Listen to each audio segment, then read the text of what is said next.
Today marks 3 months since the June 25th protest. Over 12,000 people have signed an Amnesty International petition calling for a judicial commission of inquiry and accountability for the deaths and injuries arising from the use of unlawful police force against protesters in Kenya.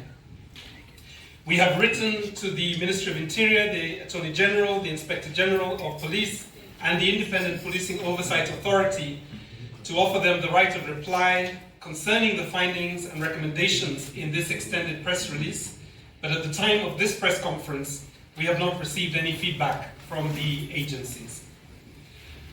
The 25th of June is the most significant of the many protests that have been held nationwide between June and August.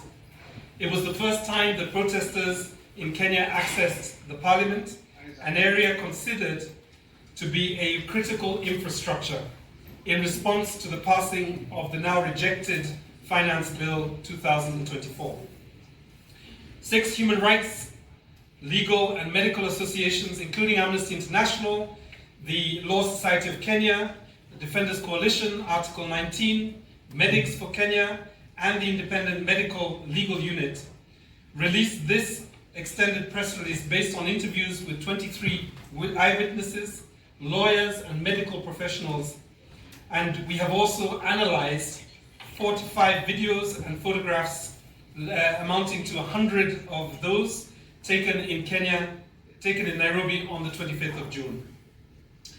Documented between the 8th of July and the 9th of August, the evidence confirms that the Kenyan police unlawfully used lethal and non-lethal weapons. This includes the use of tear gas, water cannons and batons. Police fired tear gas at protesters, bystanders and medics, arbitrarily arrested and beat, assaulted peaceful protesters, and fired live ammunition at crowds.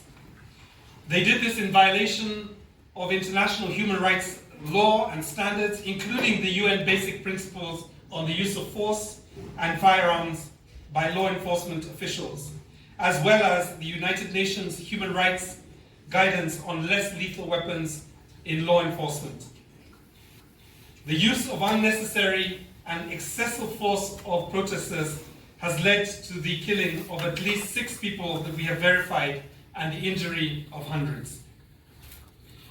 Let us be reminded that the right to protest in Kenya is protected under the Constitution. It is unacceptable that rather than facilitating and protecting protesters, police resorted to using deadly force.